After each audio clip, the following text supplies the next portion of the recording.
मानव समाचार, मानवता के हक में। आता आहे की आता उत्तर आपण आज 5व्यांदा प्रश्न विचारतायत मला, मी 6व्यांदा उत्तर देतोय की जे बांगलादेश 4,500 किलोमीटरची हद्द आहे तिथे फेन्सिंग पश्चिम बंगालच्या सरकारच्या समन्वयाने बांधण्याचं काम चालू आहे. जेवढं पश्चिम बंगाल सरकारचं समन्वय पॉझिटिव्ह रिस्पॉन्स वाढणार तेवढ्या गतीने ते फेन्सिंग पूर्ण होणार. नामको बँकेचा घोटाळा, जो घोटाळा आहे तो 114 कोटीचा, पण सिराज मोहम्मद, अकरानी अहमद, मोहम्मद भगात या गँगनी जे घोटाळा केलाय ते 2200 कोटीचा झाला आहे. 389 कोटी रुपये कॅश विड्रॉ करण्यात आले. त्यातना 180 कोटी रुपये वोट जिहाद भाग 1, वोट जिहाद भाग 2 साठी वापरण्यात आले आहे. या ह्याच्यात पण पैशात होतं. अभी हिंदी में जरा सरकारी यंत्रणा खतपाणी घालते, अधिकारी सपोर्ट करते असं नाही वाटत? त्या विषयात आपण आधी विचारलं होतं, मी उत्तर दिला होता की हा जो तहसीलदारला अधिकार हे 2024 मध्ये प्राप्त झाला. पण त्यांच्यावर कारवाई होते ना त्या अधिकाऱ्यांना. हे 2024 मध्ये प्राप्त झाला आणि त्यात पहिल्या 6 महिन्यात फार काहीतरी अबनॉर्मल दिसलं नाही. जुलैपासून महाराष्ट्रातल्या 54 शहरात अशाच प्रकाराने खूप मोठ्या प्रमाणात बांगलादेशींनी अर्ज केला रोहिंग्यानी आणि त्यांना जन्म प्रमाणपत्र द्यायची सुरुवात झाली. नोव्हेंबरमध्ये विधानसभा निवडणुकीच्या काळात वोट जिहाद फंडिंग घोटाळा मी काढला, त्यावेळी ही माहिती मला मिळाली. मुख्यमंत्री देवेंद्र फडणवीसने चार्ज घेतला आणि दुसऱ्या दिवशी त्यांनी आदेश दिला की याची आपण गुन्हा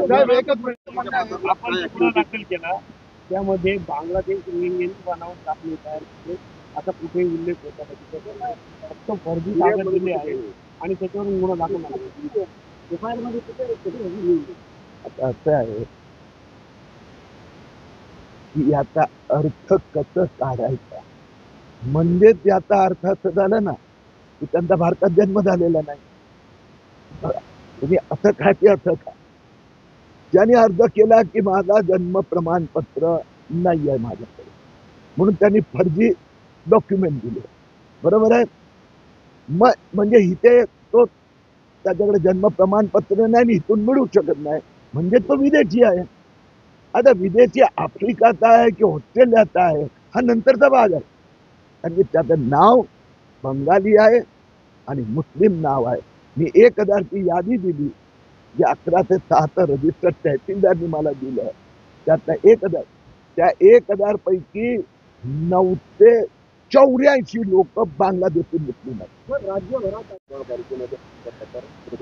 महापालिकेच्या अधिकाऱ्यांमध्ये त्या पद्धतीने कारवाई होताना दिसत नाही. जन्ममृत्यूचं प्रमाण देखील अनेक बनावट ठिकाणी गावोगाव आढळून आलेले आहे. तर ते महापालिकेच्या कारवाई करण्यात काही प्रशासन मागे पडतात. आता ही जबाबदारी SITची आहे. फौजदारी प्रक्रिया पोलिसांनी सुरू केली. मी मालेगाव पोलिसांना धन्यवाद देतो. तर त्या दिवशी पण बाकी जे आपण म्हणालात की मग रेस्टिंग विभाग असो, तहसीलदार कार्यालय असो, महापालिकेचं कार्यालयातला स्टाफ असो, याचा दाब घेण्याची जबाबदारी त्या SIT आणि मंत्रालयाची आहे. तेही योग्य वेळेला पाठपुरावा केला जातो.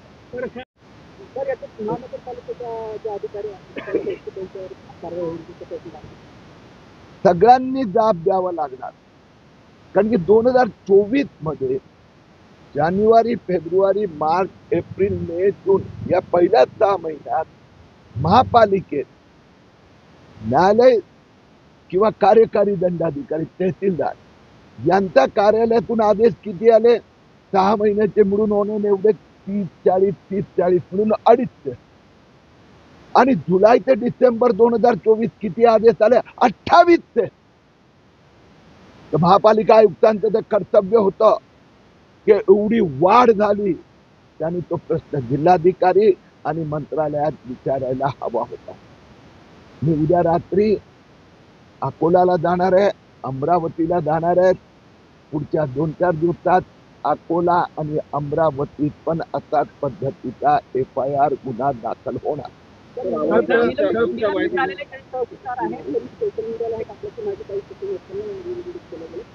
आणि मला भरपूर पुरस्कार सुद्धा मिळालेले आहेत याच्यावर विचार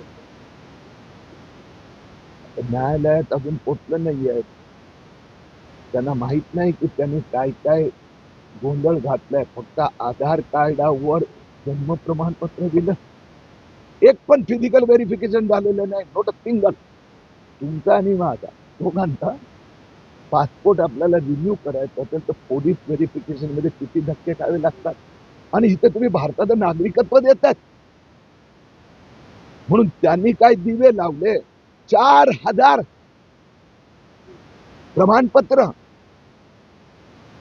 60% दिले गेले आणि बाकीचे 30-40% मंजूर तर झालेलेच आहेत. आणि माझे ते मुख्यमंत्री देवेंद्र फडणवीस यांना मी मागणी केली आहे, यात जे जे सरकारी अधिकारी इन्व्हॉल्व आहेत त्यांच्यावर पण फौजदारी कारवाई व्हायला. आमचं